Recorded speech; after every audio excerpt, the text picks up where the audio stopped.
J'ai accepté de venir aujourd'hui parce que je pense que l'objectif de la journée, c'est d'améliorer les soins de santé et que je trouve que s'améliorer, ça fait partie de notre quotidien. Donc j'ai accepté de relever ce défi, d'effectivement répondre en 8 minutes. J'ai simplement structuré un peu différemment ma présentation. Donc je suis partie des 3 points forts. Après, j'ai exprimé les points faibles de ces points forts et de là, j'apporte ce que je pense qu'on pourrait améliorer. Alors, on m'a demandé mon avis personnel. Donc, j'insiste effectivement que c'est mon avis personnel. Et quand on donne son avis, je trouve qu'il faut se présenter. Donc, juste savoir que je suis docteur ne suffit pas. Donc, je suis une jeune généraliste, effectivement. J'ai 31 ans. Je suis maman depuis 6 mois. Je travaille en pratique duo avec assistant. Donc, on est 2 généralistes plus un assistant, pas très loin d'ici. Donc, c'est une région rurale, semi-rurale. Ça fait 3 ans que je travaille. Je fais plus ou moins 50-55 heures par semaine, sans compter les gardes, sans compter les réunions et l'investissement personnel encore à la maison. J'aime mon métier et j'espère vraiment y trouver un équilibre. Alors le gros point fort pour moi de notre système de santé, c'est d'avoir une première ligne. C'est pas moi qui l'ai inventé, il y a de nombreux auteurs qui l'ont prouvé. Ça augmente l'accessibilité aux soins, ça diminue les inégalités sociales, ça diminue les dépenses et ça diminue la morbimortalité. Donc ça, j'en suis personnellement convaincue également. Mais un point faible de cette première ligne, c'est qu'elle est fragilisée. Et si elle est fragilisée, l'accessibilité aux soins est aussi fragilisée. Donc, pour moi, la priorité, en fait, c'est de vraiment augmenter l'attractivité de la médecine générale, ce qui n'est pas le cas pour le moment. Je me suis permise de reprendre un petit schéma que le docteur Delray, président du FAC, avait utilisé, et ça m'avait frappé. Donc, ce petit schéma qu'on ne voit pas très bien, en fait, l'échelle du bas, c'est l'âge. Donc, à gauche, c'est 25-30 ans, à droite, c'est 75 ans. On voit une courbe verte qui est devenue bleue et une courbe rouge. La courbe bleue, c'est les médecins généralistes et la courbe rouge, ce sont les spécialistes. Et donc, on se rend bien compte qu'il y a vraiment de plus en plus un manque de jeunes généralistes. Alors, moi, j'explique ça comme ça, c'est mon sentiment. Pourquoi il y a un manque d'attractivité ? Je pense que la première chose, en fait, c'est que plein de personnes ne réalisent pas c'est quoi un médecin généraliste. Un étudiant en médecine, il ne sait pas exactement ce que c'est un médecin généraliste et il se fait une fausse idée de lui. Et je pense que c'est la même chose dans la population générale et auprès de pas mal de spécialistes. Le deuxième point, et là j'ai repris un autre schéma que j'ai vu également dans une présentation, c'est le fameux carré de White, c'est que la plupart des problèmes de santé sont pris en charge par la première ligne. Et on voit le tout petit point rouge, là c'est les cas qui sont traités en 3e ligne. Mais notre formation, elle est donnée par des médecins de 2e et de 3e ligne. Donc on est formé à réfléchir comme eux, alors que la médecine générale, c'est pas du tout réfléchir comme la 2e et la 3e ligne. Le 3e point, je pense qu'il pourrait faire peur aux futurs médecins, c'est clairement la surcharge de travail qu'on nous annonce et le fait qu'il faut quand même être capable d'être dans l'autogestion. Alors je passe au 2e point fort. Je pense que le boom informatique est un point fort dans la gestion des données, dans la gestion du dossier médical du patient. Et par ailleurs, c'est un point fort dans les outils qu'il peut nous apporter et dans le fait qu'on doit se former au quotidien de façon assez rapide.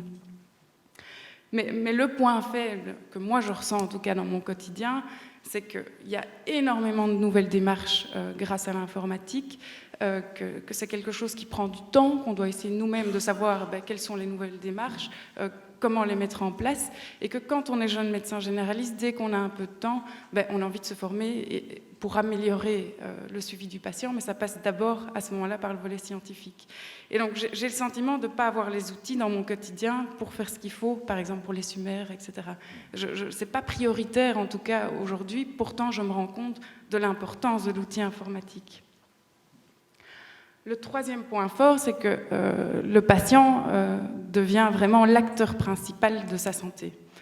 Je trouve que c'est vraiment quelque chose de très bien, on n'est plus dans une médecine paternaliste. Mais le point faible de ça, c'est que le patient oublie qu'il a un partenaire idéal pour être l'acteur de sa santé, c'est le médecin généraliste. Et je pense que pas mal d'acteurs dans les soins de santé ne s'en rendent pas compte non plus. Donc le patient a tendance à court-circuiter le médecin généraliste, il se retrouve souvent en deuxième ou en troisième ligne pour un problème qui pourrait être géré en première ligne. Une fois qu'il atterrit en première ligne, on ne le réoriente pas vers la première ligne, il reste en deuxième ligne, et donc c'est une perte de temps, d'argent, et finalement il n'est pas encore le bon acteur de sa santé. Alors, les pistes à améliorer, moi j'ai visé la première ligne, parce que pour moi tout part de là, donc je ne vais pas refaire le système de soins de santé, donc j'ai apporté des pistes pour la première ligne. Donc pour moi, il faut mieux définir le rôle au sein de l'UNIF, au sein des acteurs de santé et auprès de la population. Et je pense vraiment que l'obligation de passer par un médecin généraliste serait un plus.